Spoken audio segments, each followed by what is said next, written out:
who you called, when you called them, where you made the call from. That type of data collected en masse can reveal an awful lot of information about you. The United States of America has become the United States of surveillance, says former FBI agent Mike German, just one of many ex-intelligence agents fighting back against the eyes and ears of the NSA. You have Democratic presidents, you have Republican presidents. We all want to know what everybody else is doing. Spying is in the American gene pool. It may have started in our genes, but as Press TV reveals, it's become a big business. It turns the whole world against us. The battle is on between a government that believes it has a right to spy on everyone and a world that is fighting back. This is the truth. This is what's happening. You should decide whether we need to be doing this. America's surveillance state. Welcome. Welcome. The internet was originally created by a government defense agency, but it quickly became a platform for the growth of a new industry worldwide, offering a wide range of attractive products and services. As the web became popular with hundreds of millions of users, intelligence agencies like the NSA decided to use it for its own purposes. An instrument for global communication soon became a tool for massive spying, part of a surveillance industrial complex.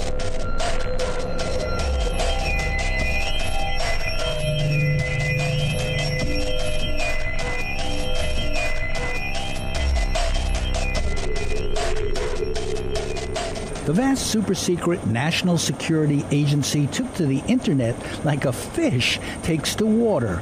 There is an often invisible but deep connection between a high-tech government intelligence service and the corporate world, as well as tensions between the companies, their customers, and the government. It works on many levels. First, the intelligence agency works with thousands of businesses who offer services and provide contractors. Some of the big ones are on an NSA advisory panel, and others are deeply complicit with its global spying and surveillance mission. At the same time that many are criticizing government spying, customers are pressuring their phone and internet companies, accusing them of violating their privacy. Here's one case documented in this chart shown in a lawsuit proving that AT&T set up a special room to intercept calls the government wanted to spy on. All of this collusion upsets the CEO of another tech company, Roy Singham of ThoughtWorks. The sad part about this is it's really something that has undermined commerce, it's undermined privacy, it's undermined security. It is so hypocritical what these companies and governments have done to something that could have been so revolutionary, so important to the human race, this globalization of an internet economy. And it's been destroyed, quite frankly, by this collaboration. The NSA is proud of its partnerships with many companies, as these documents released by Edward Snowden makes clear. The agency has made deals with corporations to provide data in exchange for information on threats against their operations, as these formerly secret documents show. This relationship is documented in journalist Glenn Greenwald's book, No Place to Hide. This leaked graphic refers to what NSA calls strategic partnerships, 80 major global corporations in all, including well-known computer, telephone, and internet companies. This graphic outlines the specific targets of NSA collection: email, video and voice chats, photos, stored data, and more. This document for fiscal year 2012 shows a 32% increase in cooperation from over 45,000 companies. The agency reports a strong growth in data from Google, up 63%, Facebook, up 131%, and Skype, up 248%. We asked NSA whistleblower Russ Tice about these partnerships. It seems as if a lot of the technology companies are actually being paid to share their, quote, data with the NSA. Absolutely. And in some respects, I have a little bit of sympathy for some of these companies because it's a carrot and a stick. Now, the carrot is, oh, by the way, we're going to pay you millions and tens of millions of dollars and beef up your bottom line for this information.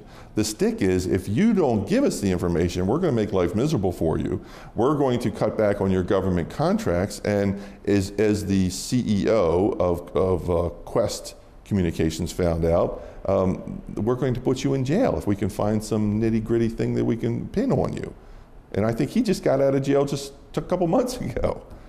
Companies are often ordered to supply information for which they are paid. This is an actual court document showing that NSA requests to a foreign intelligence surveillance court results in orders to the company. The companies like this process because they can then claim they are being forced to cooperate and not because of all the money they make. So in other words, there is intimidation, actually. This is really almost mafia-like. Absolutely. This is extortion and blackmail. But some of these companies engage in spying themselves. Challenges to Google's use of Street View cars seems on its way to the Supreme Court. Their role has the attention of Martin Smith, a producer at the PBS Frontline program. Smith says that businesses in Silicon Valley helped create the surveillance state. That the cell phone that you carry tracks everything, everywhere you go. It increasingly tracks what you buy. Your email is scanned so that advertisements can be placed, but it's creating a turnkey surveillance state that is that everybody is participating in. It's not just journalists and their sources, but everybody is exposed. Their information, Google knows more about you than any institution on the planet at this point. But these companies want you to sign privacy agreements. They claim to be protecting your privacy. Well, they are. They do have privacy agreements, and if you took the time to read them, perhaps you could make a rational decision, but you'd never get out of your house. You'd be there reading these privacy agreements for months on end. Alfredo Lopez runs an internet business to empower citizens. You're a customer of a company, you sign a privacy agreement with them. They want you to, they have an implied contract with you to actually ensure that your data is treated confidentially and private. Right. But they've broken that, haven't they, many of them? They've broken it, and they also, you have to really be careful. Google collaborates with the U.S. government. It's on a bunch of committees with the U.S. government. And its privacy and data protection agreement has more holes than a piece of Swiss cheese. So they can do literally anything they want with your data. In fact, Google writes into its Gmail agreement the ability to actually read your email. They claim it's for marketing purposes. But the same apparatus they use to read your email can also be used by some government official to figure out what it is you're talking about, and who it is you're talking to. So this is a battleground, isn't it? Between the desire of people to communicate without being spied on and the insistence by the government to spy on them. That is correct. The companies require privacy agreements like these that customers think protect them. But many of these agreements are written by lawyers who know how to conceal or sanitize their real meaning. The language is deceptive, writes critic Wolf Richter. They're all doing it. They're part of the enormously hyped bubble of big data, whose business model is to collect and monetize your personal information, which has become part of a new asset class. And seeing this, the NSA is dying of data envy. At the same time, initially at least, most of the big companies would not discuss their involvement or deny it. Larry Page of Google said, press reports that suggest that Google is providing open-ended access to our users' data are false, period.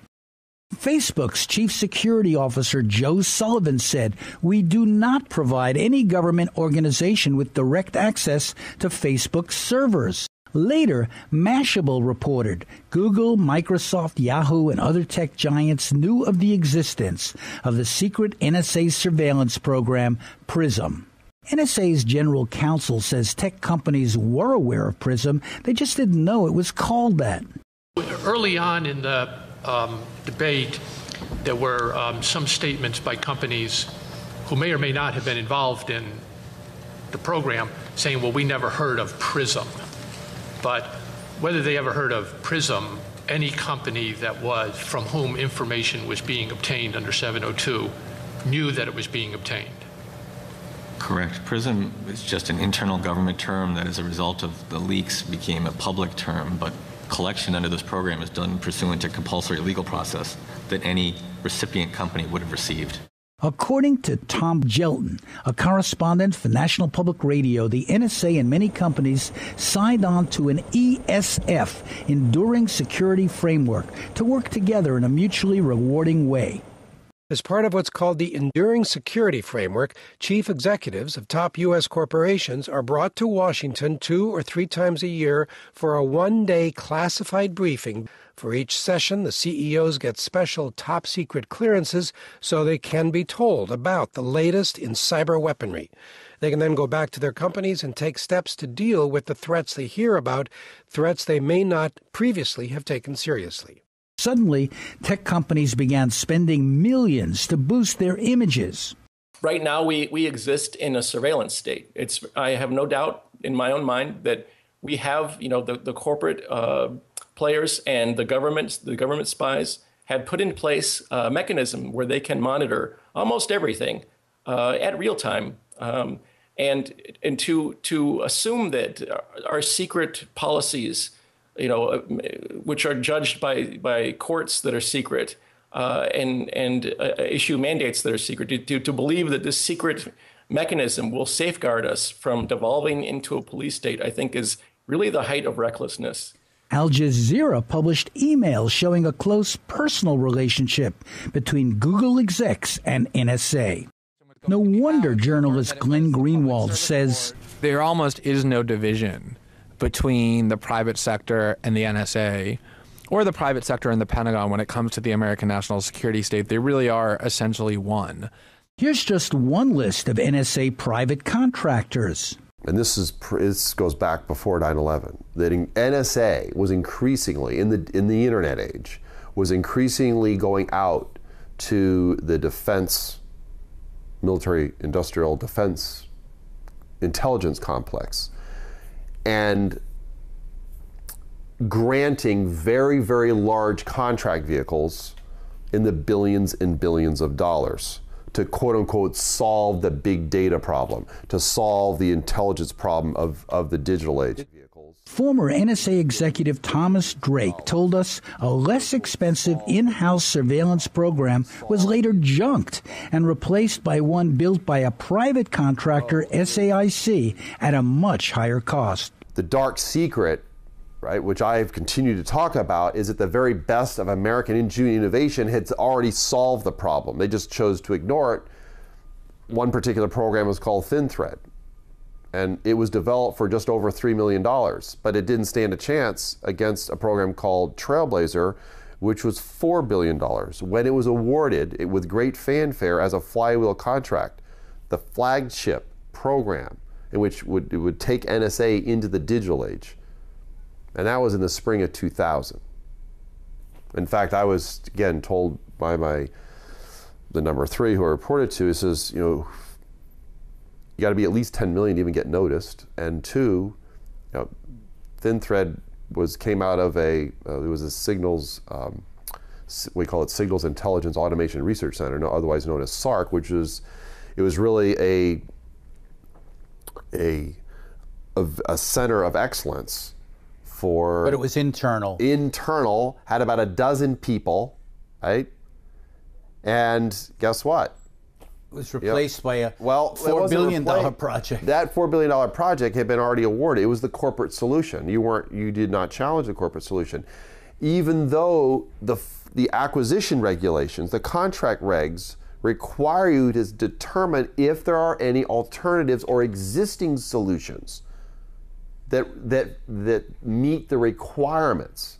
Because you're outsourcing. This was a choice, another critical strategic decision that was made by General Hayden, which was we're going to buy the solution, not make it. There was no in between. Working for spy agencies can become a company's profit center. The conglomerate that Edward Snowden worked for reportedly made over $1 billion servicing defense agencies like NSA. Silicon Valley is escalating pressure on President Barack Obama to curb the U.S. government surveillance programs that vacuum personal information off the internet and threaten the technology industry's financial livelihood. A coalition that includes Google, Apple, Yahoo, Facebook, and Microsoft lashed out in an open letter printed Monday in major newspapers. The crusade united 8 companies that often compete fiercely against each other, but now find themselves banding together to limit the potential damage from revelations about the National Security Agency's snooping on web surfers. As exposés of the corporate role mounted, foreign companies no longer wanted to do business in America. There are reports rolling in saying that U.S. businesses are feeling fallout overseas from the NSA spying revelations. You normally wouldn't make the connection, but other countries are actually thinking twice now about buying goods that are made by U.S. companies. Even Julian Assange of WikiLeaks commented on how American companies were being hurt. You know, I've been involved in the tech industry for a long time. I know my friends in the US are really hurting as a result of of what has happened in the NSA. As far as the outside world is concerned, the United States has become an archipelago of coercion, where any person you were dealing with in business at Google or Facebook or Yahoo or at a telecommunications company might have become secretly an agent of the National Security Agency because they're ordered to do so by the FISA court, and they're forced to keep that secret or through the mechanism of national security letters. One study reported that the U.S. cloud computing industry could lose as much as $36 billion in business. Even as companies challenged NSA access, a top-secret court that oversees surveillance has time and time again ruled for the NSA. Some companies like Microsoft published a secret internal manual to show employees how to cooperate with government requests. This one was leaked. This manual shows that the company set up a special portal for government agencies to make requests. Google decided to publicize the growing number of requests for information they were receiving to show how transparent they are. Then, for PR reasons, many companies began pressuring the government publicly to reform NSA. You know, so frankly, I think that the government blew it, right? I think that they blew it on communicating what they were, basically the balance of what they were going for here with this. So, you know, the morning after this started breaking, there were like a bunch of people asked them what they thought, and the government's comment was, "Oh, don't worry. Basically, we're not spying on any Americans." Right? And it was like, "Oh, wonderful. Yeah, it's like that's really helpful to companies who are trying to serve people around the world, and they're really going to inspire confidence in American internet companies." It's like, thanks for going out there and being really clear about what you're doing. So I think that was really bad. Some companies are now defying the NSA. Others say the government is irresponsibly blaming them unfairly. The tech industry is less thrilled that the White House is shining a light on their data collection practices through its big data report. Companies issued statements urging the White House to turn its attention back to how the NSA collects private data. Criticizing them, they say, is irresponsible. I mean, we haven't had this kind of arrogance of American corporate government language, in my opinion, since the 50s. You know, when what's good for General Motors is good for America. And I think it's time that the businesses in the rest of the world took notice of this monopolization by U.S. corporations and said, this is not good for our countries, it's not good for our clients, it's not good for our customers, it's not good for the world. At the same time, they have made videos like this to show the public how they handle requests for information on their customers.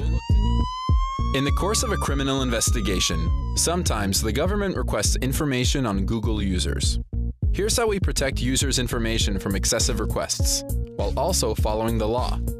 Let's say the federal authorities want information from Google about user HughDunnit22. Google protects your rights by upholding the Fourth Amendment. The law requires authorities to use a search warrant when seeking private content, like email. If there's enough evidence to support an application for a search warrant, the investigator heads to court. The judge inspects the application, and if satisfied, issues a search warrant.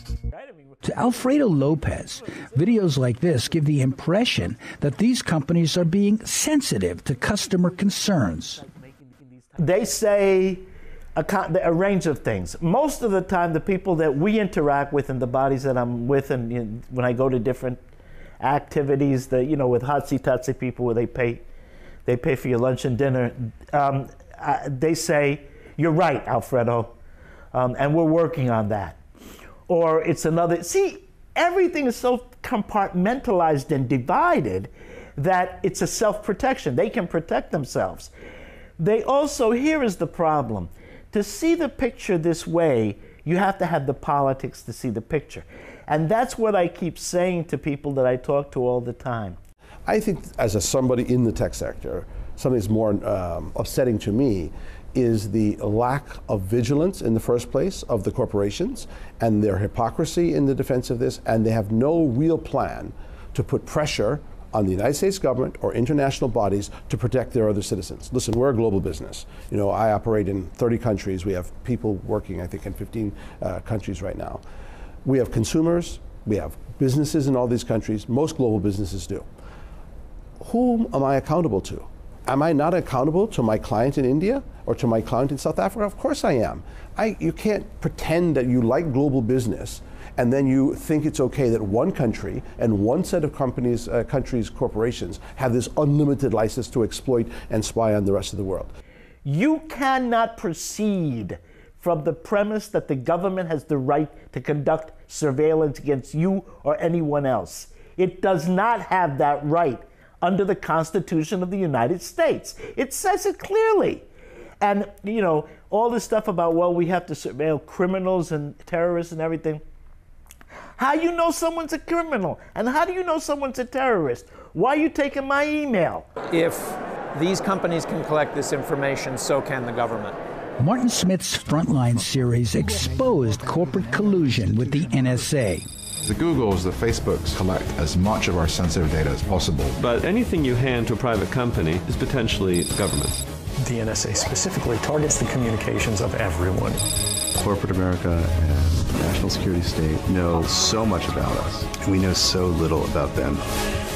I do see it as one of the stories of our time. It affects us all here as to whether or not we're going to be adequately informed about what our government is doing. And we do have a First Amendment of free speech and a Fourth Amendment that need on search and seizure. We need protections. They need to be upheld. Donald Byrd teaches journalism at Long Island University. He says not all of his students even recognize the problem. Our students think that the internet is just a utility. You turn it on and it runs, it's water, electricity, whatever, and the internet really has to be the same. And they're on their machines all the time. I took a train to Chicago and back recently because my son's at Northwestern University, and the kids, they're all on their screens. They're not talking to each other. They're never going to meet a significant other. Many of them may not know, may not care that other people are paying attention to what they're actually saying, or they're recording what they're saying. They're being monitored. They're being spied on. I know that. I tell them that when I go into my Bank of America, there are 14 cameras on me, watching me.